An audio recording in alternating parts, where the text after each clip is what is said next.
Há momentos em que uma pessoa pensa que, depois de experimentar algo extraordinário com Deus, finalmente chegou a uma fase em que nenhuma batalha poderá alcançá-la. Talvez você tenha orado e sentido a presença de Deus de uma maneira profunda. Talvez tenha tomado uma decisão que mudou sua vida. Talvez tenha chorado diante do Senhor, entregado tudo a Ele e saído daquele momento com uma paz que você não sentia havia muito tempo.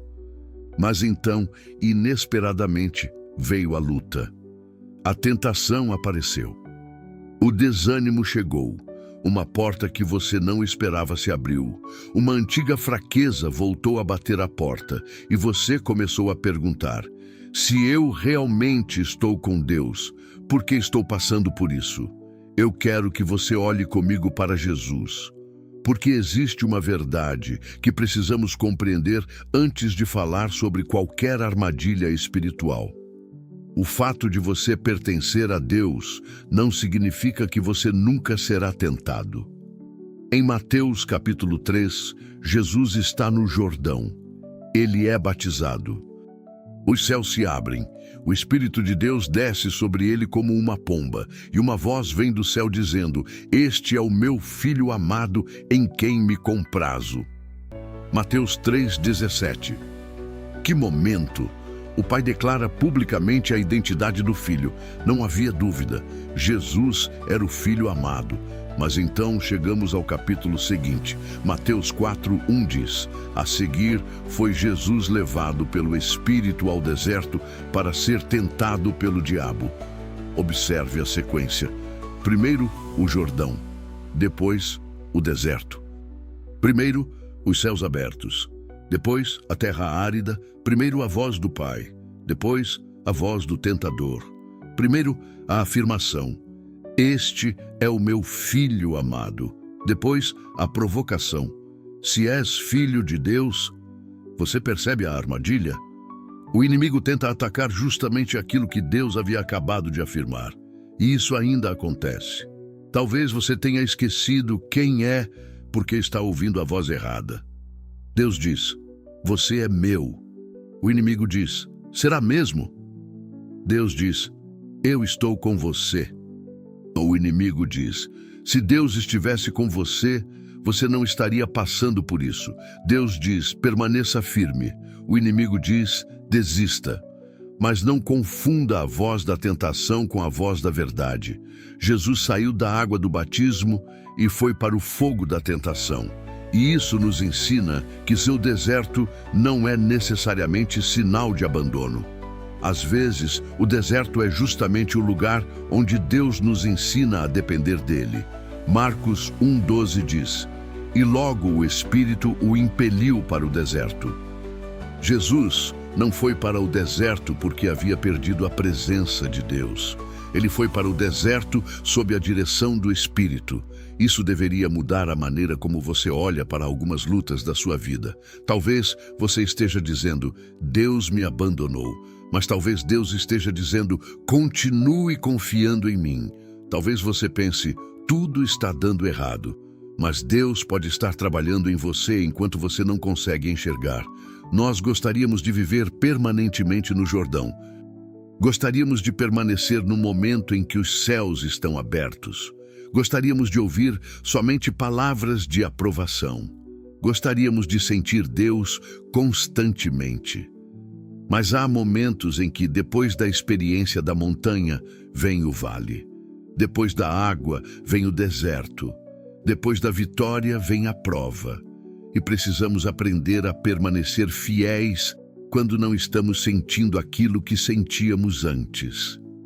A fé verdadeira não é permanecer fiel somente quando tudo está bem. A fé verdadeira é continuar obedecendo quando o cenário mudou. Jesus estava no deserto e Satanás estava lá. Mateus 4:2 diz: e depois de jejuar 40 dias e 40 noites, teve fome. Agora imagine a cena. Jesus está cansado. Jesus está com fome. Jesus está no deserto. Jesus está longe de qualquer conforto. E é exatamente nesse momento que o tentador se aproxima. Isso também é uma advertência para nós. O inimigo procura momentos de vulnerabilidade. Ele sabe que existem momentos em que nossa resistência diminui, quando estamos cansados, quando estamos frustrados, quando estamos sozinhos, quando estamos feridos, quando estamos decepcionados, quando estamos emocionalmente esgotados, quando estamos enfrentando problemas financeiros, quando estamos passando por conflitos familiares, quando estamos esperando uma resposta de Deus há muito tempo. E é justamente nesses momentos que precisamos vigiar ainda mais. A Bíblia diz, em 1 Pedro 5,8, sede sóbrios e vigilantes. O diabo, vosso adversário, anda em derredor como leão que ruge, procurando alguém para devorar. Observe as palavras, sóbrios e vigilantes. Deus não está dizendo para vivermos aterrorizados. Ele está dizendo para vivermos atentos. Existe uma diferença entre medo e vigilância. O medo paralisa, a vigilância prepara. Você não precisa viver com medo do diabo, mas não deve tratar o inimigo como se ele não existisse. A Bíblia diz que existem ciladas do diabo. Efésios 6:11 declara: revesti-vos de toda a armadura de Deus para poderdes ficar firmes contra as ciladas do diabo. Paulo não fala apenas sobre ataques, ele fala sobre ciladas. Uma cilada é uma armadilha. É algo preparado secretamente. É uma estratégia feita para pegar alguém desprevenido. E talvez essa seja uma das maiores armas do inimigo. Ele não chega dizendo: olá, vim destruir sua vida. Se ele fizesse isso, todos correriam. Ele chega de maneira sutil. Ele apresenta uma oportunidade, uma justificativa, uma conversa, um pensamento, uma pequena concessão, uma exceção, uma mentira misturada com verdade. E quando a pessoa percebe, já está presa, já caiu em uma armadilha. Não quero apenas falar sobre grandes pecados, quero falar sobre pequenas concessões, porque muitas grandes quedas começam com pequenas decisões. Davi não acordou uma manhã dizendo: hoje vou destruir minha família. Mas um olhar alimentado se transformou em desejo. O desejo se transformou em pecado.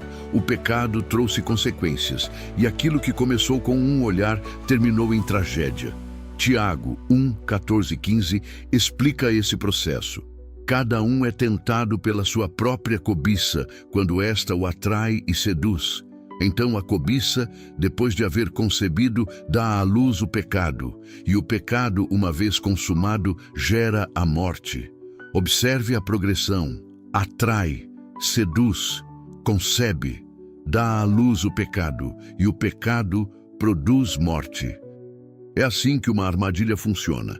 Primeiro ela chama sua atenção, depois desperta seu desejo, depois apresenta uma justificativa, depois você toma a decisão. E então descobre que aquela pequena concessão tinha consequências muito maiores do que imaginava. Por isso, não espere o pecado crescer para combatê-lo. Corte a tentação enquanto ela ainda é pequena. Não alimente aquilo que você deveria matar. Não abra uma porta que depois você não conseguirá fechar. Não entre em uma conversa que você sabe onde vai terminar. Não permaneça em um ambiente que constantemente enfraquece sua fé. Não brinque com aquilo que Cristo morreu para libertá-lo. Você precisa entender uma coisa: Satanás não precisa fazer você abandonar Deus imediatamente. Se ele conseguir apenas afastá-lo alguns centímetros, já terá criado uma oportunidade. Porque uma pequena distância hoje pode se transformar em uma grande distância amanhã. É por isso que precisamos permanecer perto de Cristo. Jesus estava no deserto, mas estava obedecendo ao Pai. E agora o tentador chega.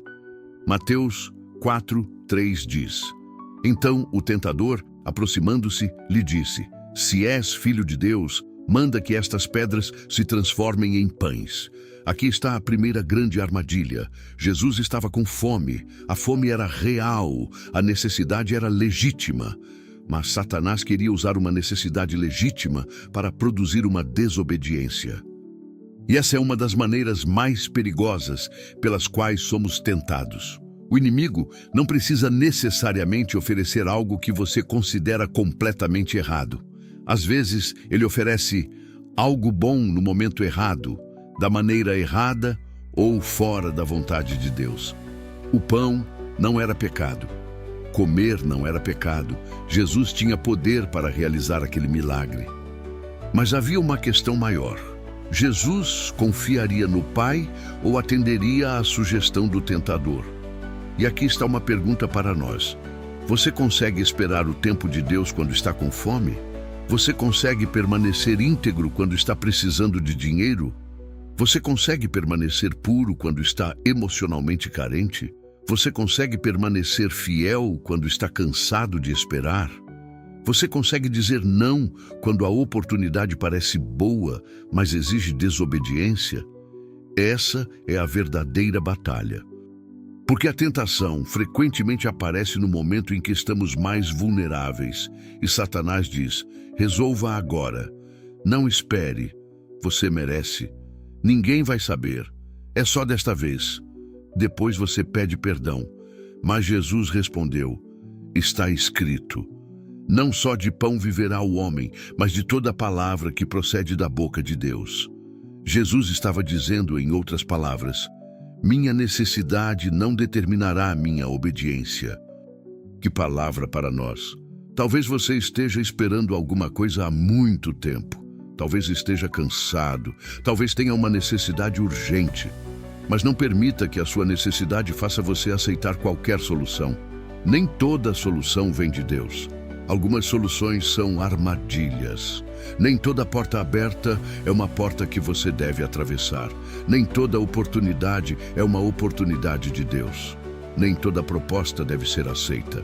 Nem todo relacionamento deve ser mantido. Nem todo desejo deve ser satisfeito. E nem toda resposta rápida é uma resposta divina. Às vezes Deus diz, espere. E Satanás diz, agora. Deus diz, confie. O inimigo diz, controle. Deus diz, obedeça. O inimigo diz, faça do seu jeito. E é nesse momento que precisamos escolher, porque a maior vitória não é conseguir aquilo que queremos. A maior vitória é permanecer obediente a Deus quando aquilo que queremos parece irresistível. Jesus venceu no deserto. E ele venceu não porque o deserto era fácil. Ele venceu porque estava completamente submisso ao Pai. E é exatamente isso que precisamos aprender.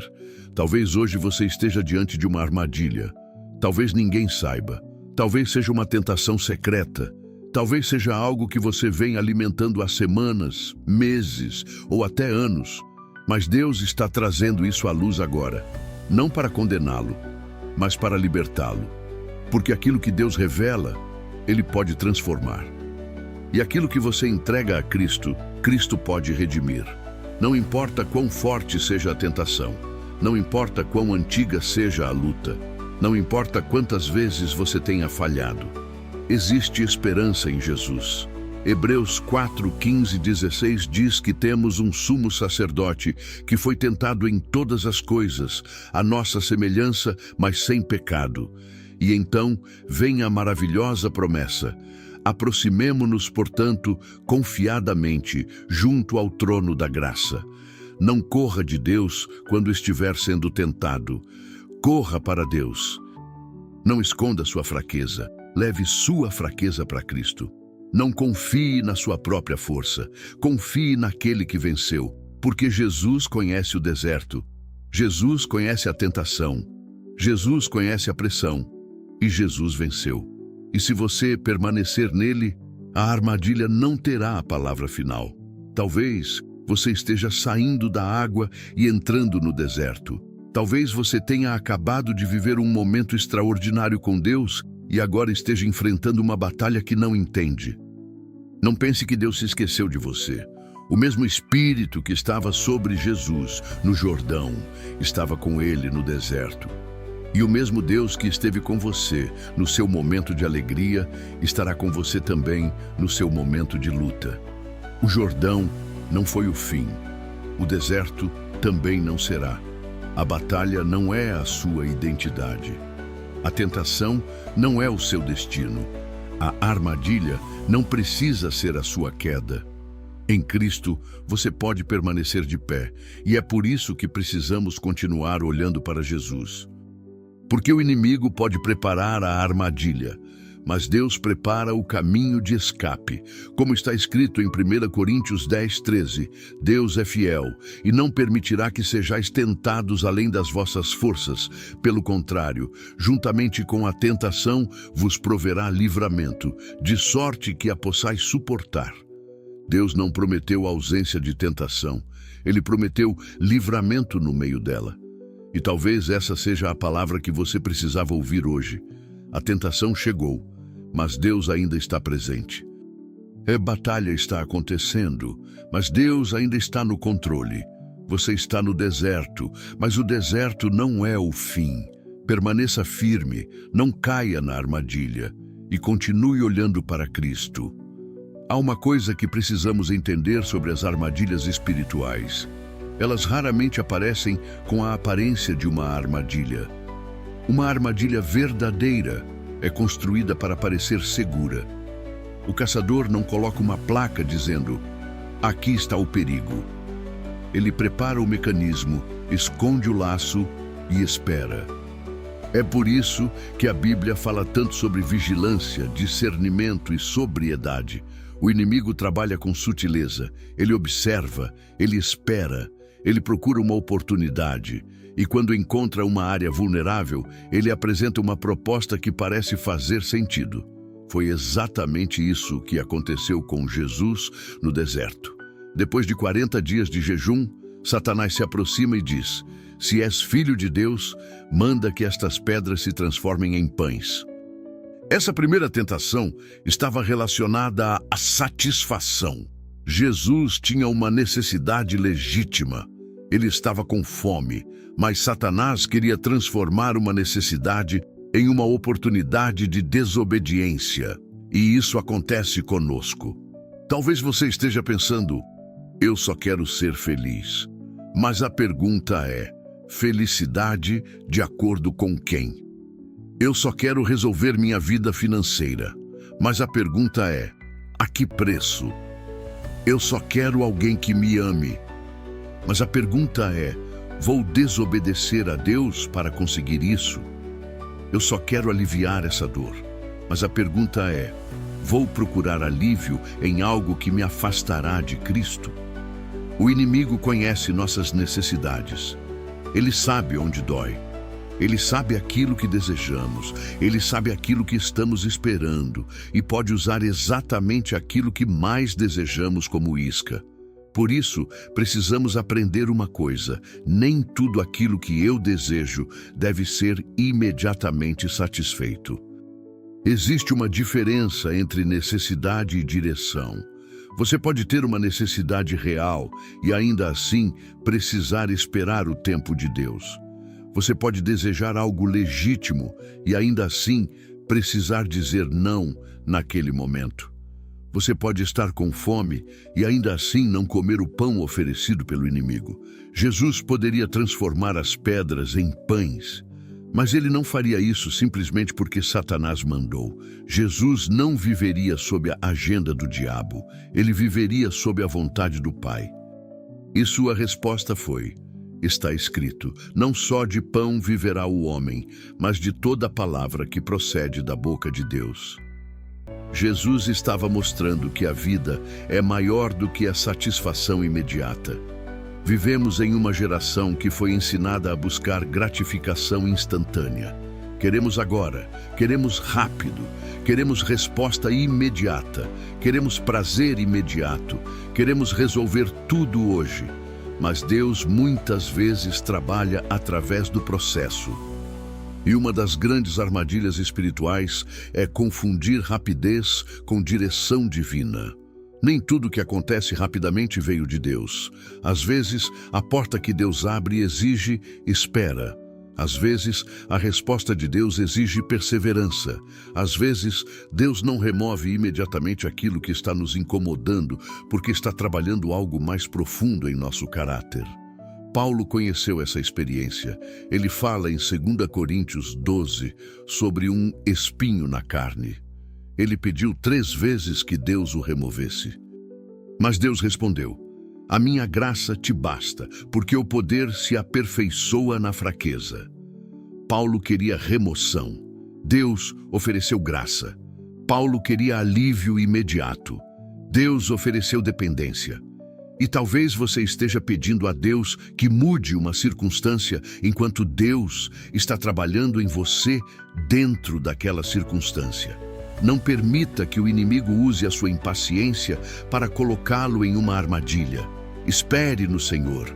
Isaías 40:31 diz: mas os que esperam no Senhor renovam as suas forças. Esperar não significa ficar parado sem fé. Esperar significa continuar confiando enquanto Deus trabalha. Agora, observe algo ainda mais profundo. Satanás não disse apenas: você está com fome.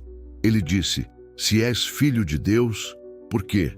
Porque o inimigo estava tentando atacar a identidade de Jesus. E talvez essa seja uma das maiores armadilhas espirituais que existem. Quando você não sabe quem é em Deus, qualquer voz pode definir você. Se você acredita que seu valor depende do dinheiro, fará qualquer coisa para consegui-lo.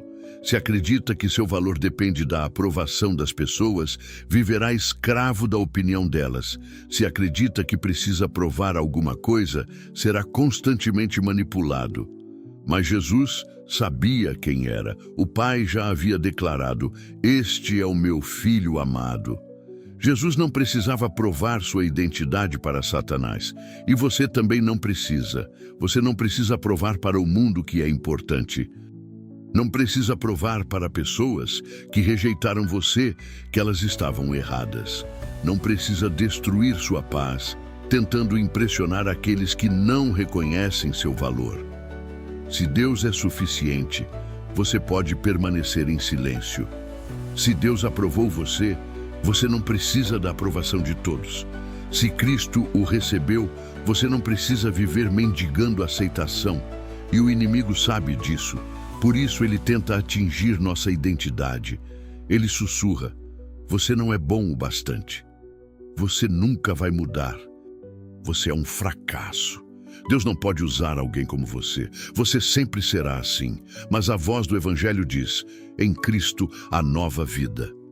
2 Coríntios 5:17 declara: e assim, se alguém está em Cristo, é nova criatura, as coisas antigas já passaram, eis que se fizeram novas. Você não precisa viver preso à identidade que o pecado lhe deu. Cristo pode lhe dar uma nova identidade.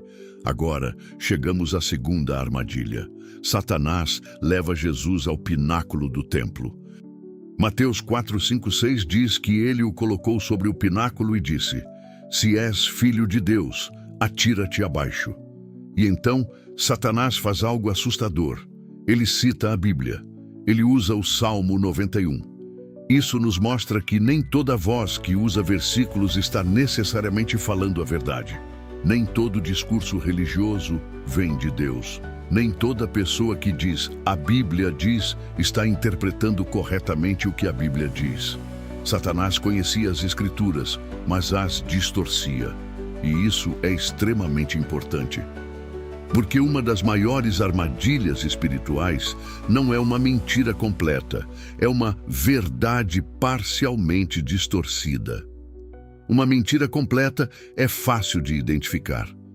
Mas uma mentira misturada com verdade pode ser muito mais perigosa. É por isso que precisamos conhecer a palavra em seu contexto. Satanás cita o Salmo 91, mas tenta transformar uma promessa de proteção em uma autorização para a imprudência. É como se dissesse: se Deus realmente prometeu proteger você, então você pode se jogar. Não. Isso não é fé, isso é presunção. Fé é obedecer a Deus. Presunção é exigir que Deus obedeça a você. Pense nisso. Fé diz: Senhor, seja feita a tua vontade. Presunção diz: Senhor, faça a minha vontade e prove que estás comigo. Fé descansa. Presunção desafia. Fé obedece. Presunção exige. Fé segue o caminho de Deus. Presunção tenta fazer Deus abençoar o meu próprio caminho. Jesus responde: também está escrito: não tentarás o Senhor teu Deus. Essa palavra precisa ser ouvida por uma geração que muitas vezes transformou fé em espetáculo. Há pessoas que querem provar que têm fé fazendo coisas que Deus nunca mandou fazer. Querem chamar atenção, querem impressionar, querem demonstrar poder, querem ser vistas, querem que todos saibam como são espirituais. Mas Jesus não precisava de espetáculo. Ele não precisava se jogar do templo para provar que era o Filho de Deus. E você também não precisa transformar sua vida espiritual em um palco. Existe uma espiritualidade que não busca Deus, busca aplausos. Existe uma oração que não procura a presença de Deus, procura impressionar pessoas. Existe uma pregação que não procura salvar pecadores, procura construir uma reputação. Existe uma aparência de santidade que, no fundo, é apenas orgulho religioso. Jesus disse em Mateus 6:1: guardai-vos de exercer a vossa justiça diante dos homens, com o fim de serdes vistos por eles. Isso é uma advertência séria. Até mesmo aquilo que parece espiritual pode ser usado para alimentar nossa vaidade. Você pode fazer algo certo pelo motivo errado. Pode falar a verdade querendo ser admirado. Pode servir querendo reconhecimento.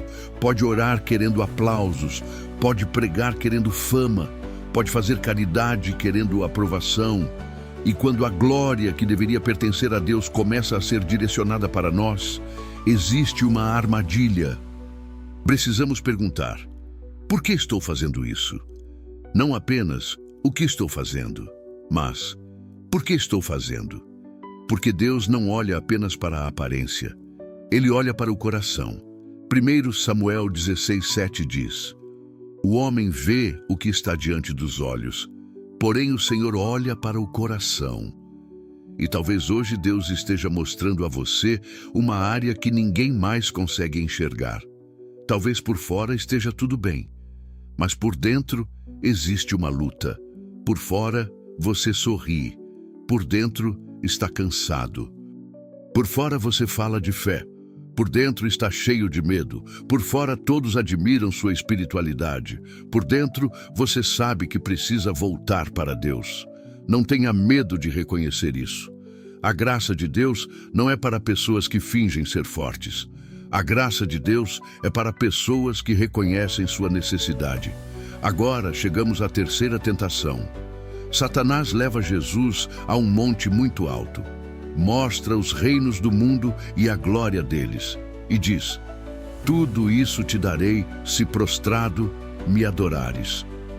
E agora a armadilha é ambição.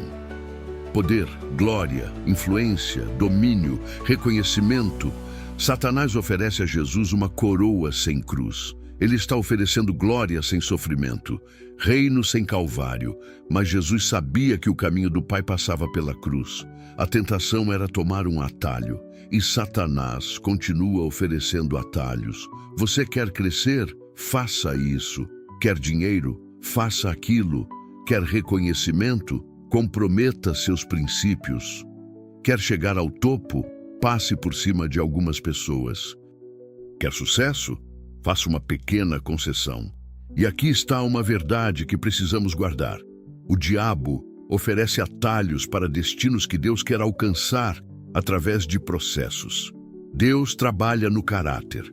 O inimigo trabalha na aparência. Deus prepara você antes de colocá-lo em determinada posição. O inimigo quer colocá-lo na posição antes de preparar seu coração. Deus diz: aprenda a servir. O inimigo diz: procure ser servido. Deus diz: seja fiel no pouco. O inimigo diz: você precisa parecer grande. Deus diz: humilhe-se. O inimigo diz: mostre a todos quem você é. E precisamos tomar cuidado porque a ambição pode entrar até dentro das coisas boas. Você pode querer ser usado por Deus e, sem perceber, começar a querer ser conhecido por Deus. Você pode começar querendo salvar pessoas e terminar querendo que as pessoas saibam que foi você quem as salvou. Você pode começar querendo servir a Cristo e terminar servindo à própria imagem. Por isso Jesus disse: ao Senhor teu Deus adorarás e só a Ele darás culto. Somente Deus. Não Deus e dinheiro. Não Deus e fama. Não Deus e poder. Não Deus e aprovação. Não Deus e ego. Somente Deus. Jesus não negociou sua adoração. E nós também não podemos, porque Satanás sabe que aquilo que você adora governa sua vida. Aquilo que ocupa o primeiro lugar determina suas escolhas. Se o dinheiro é seu Deus, você sacrificará sua integridade por ele. Se o prazer é seu Deus, sacrificará sua santidade por ele. Se a aprovação é seu Deus, sacrificará sua verdade por ela. Se o poder é seu Deus, sacrificará seus princípios por ele. Mas quando Deus ocupa o primeiro lugar, as outras coisas encontram seu lugar correto. Jesus disse: buscai, pois, em primeiro lugar o seu reino e a sua justiça, e todas estas coisas vos serão acrescentadas. Observe a ordem: primeiro o reino, depois as outras coisas. Nós frequentemente queremos inverter essa ordem. Queremos primeiro as coisas e depois Deus. Primeiro dinheiro, depois Deus. Primeiro relacionamento, depois Deus. Primeiro carreira, depois Deus. Primeiro prazer, depois Deus. Mas Jesus diz: buscai primeiro o reino.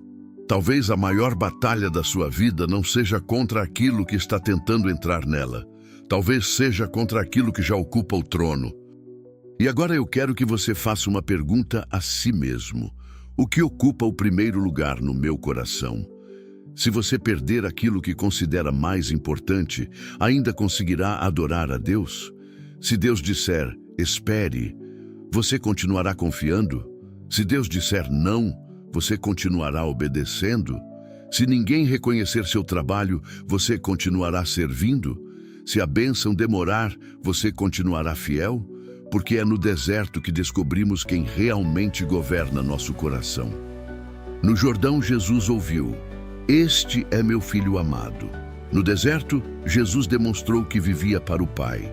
E talvez Deus esteja permitindo que você passe por uma prova, não para destruí-lo, mas para revelar que sua fé não depende das circunstâncias. Quando tudo é fácil, todos dizem que confiam. Mas quando chega o deserto, a verdadeira confiança aparece. Quando não há pão, você ainda confia. Quando não há aplauso, você ainda serve. Quando não há resposta, você ainda ora. Quando não há explicação, você ainda obedece. Quando a tentação chega, você ainda diz: está escrito. E essa precisa ser a nossa resposta. Não, eu acho. Não. Todo mundo faz. Não, eu mereço. Não, só dessa vez. Mas está escrito. Quando a tentação sexual aparecer, está escrito. Quando a desonestidade parecer vantajosa, está escrito. Quando o orgulho quiser governar, está escrito. Quando a vingança parecer justificável, está escrito. Quando o dinheiro tentar comprar sua consciência, está escrito. Quando a vaidade quiser ocupar o trono, está escrito. A palavra de Deus precisa ser mais forte do que a voz da tentação. Salmo 119:11 diz: guardo no coração as tuas palavras para não pecar contra ti. Não é apenas carregar a Bíblia, é guardar a palavra. Porque chega um momento em que você pode não ter uma Bíblia aberta diante dos olhos. Você estará sozinho. A tentação aparecerá. E naquele momento, aquilo que você colocou dentro do coração será aquilo que sairá da sua boca. Jesus tinha a palavra. E Jesus usou a palavra. E nós também precisamos dela. Por isso, não espere a crise para começar a conhecer Deus. Não espere a tentação para começar a ler a Bíblia. Não espere a batalha para começar a orar. Prepare-se agora. Vista a armadura agora. Fortaleça sua fé agora, porque o inimigo não marca a hora. Ele procura oportunidade. Mas existe uma promessa maravilhosa para aqueles que resistem. Tiago 4,7 diz: Sujeitai-vos, portanto, a Deus, mas resisti ao diabo, e ele fugirá de vós. Observe a ordem. Primeiro, sujeitai-vos a Deus. Depois, resisti ao diabo. Não existe verdadeira resistência ao inimigo sem submissão a Deus. Você não vence o diabo confiando em si mesmo. Você vence permanecendo debaixo da autoridade de Cristo. E essa é a esperança. Você não precisa enfrentar suas tentações sozinho. Você não precisa lutar usando apenas sua própria força.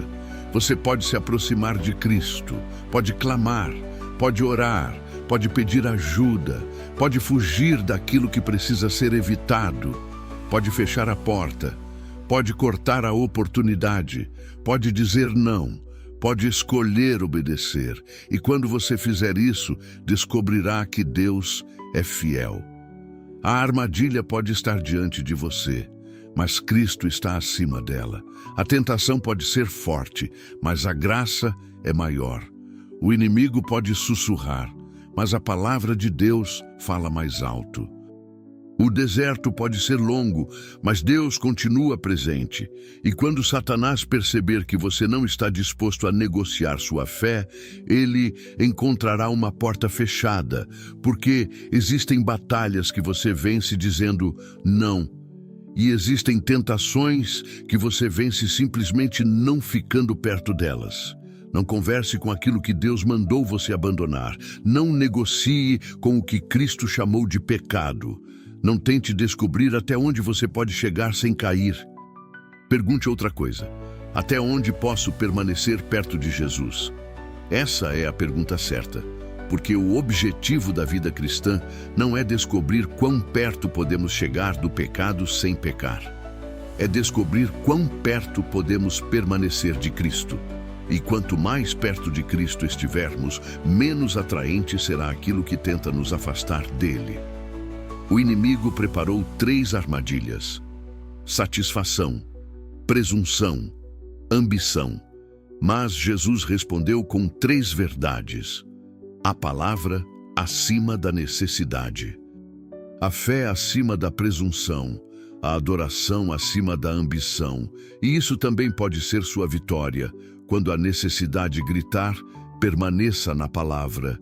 Quando o orgulho quiser aparecer, permaneça na humildade. Quando a ambição quiser governar, permaneça na adoração. E quando Satanás tentar convencer você de que não existe saída, lembre-se da promessa. Deus é fiel e não permitirá que sejais tentados além das vossas forças. Pelo contrário, juntamente com a tentação, vos proverá livramento. E talvez você esteja diante de uma armadilha hoje, mas existe uma saída. Talvez você esteja enfrentando uma tentação que ninguém conhece, mas Deus conhece. Talvez você tenha caído muitas vezes, mas a história ainda não terminou. Levante-se, volte para Cristo, confesse seu pecado, abandone a armadilha e caminhe novamente. Porque o Evangelho não é apenas sobre um homem que nunca caiu. É sobre um Salvador que veio buscar aqueles que caíram. Jesus venceu no deserto. E na cruz, ele venceu de maneira definitiva. E por isso, quando o inimigo vier contra você, não olhe apenas para sua fraqueza. Olhe para Cristo. Não olhe apenas para o tamanho da tentação. Olhe para o tamanho da graça. Não olhe apenas para a armadilha. Olhe para aquele que pode conduzi-lo para fora dela. Você pode vencer, não porque você seja forte, mas porque Cristo é forte. Não porque você seja perfeito, mas porque a graça de Deus é suficiente. Não porque nunca será tentado, mas porque Deus permanece com você no meio da tentação. E talvez hoje seja o dia em que você finalmente percebe que algumas coisas que chamava de oportunidades eram, na verdade, armadilhas. Algumas pessoas que você chamava de amizades estavam enfraquecendo sua fé. Alguns hábitos que você chamava de pequenos estavam abrindo portas. Alguns desejos que você chamava de necessidades estavam tentando governar sua vida. Então pare, vigie, ore, abra a palavra e escolha Cristo. Porque depois do deserto vem a continuação da missão. A tentação não durou para sempre, o deserto não durou para sempre, e a sua batalha também não durará para sempre. Não caia na armadilha, permaneça firme, permaneça em Cristo, e quando chegar o momento de sair do deserto, você poderá olhar para trás e dizer: eu não venci porque era forte, eu venci porque Deus me sustentou. Amém. Aqui, há momentos na história em que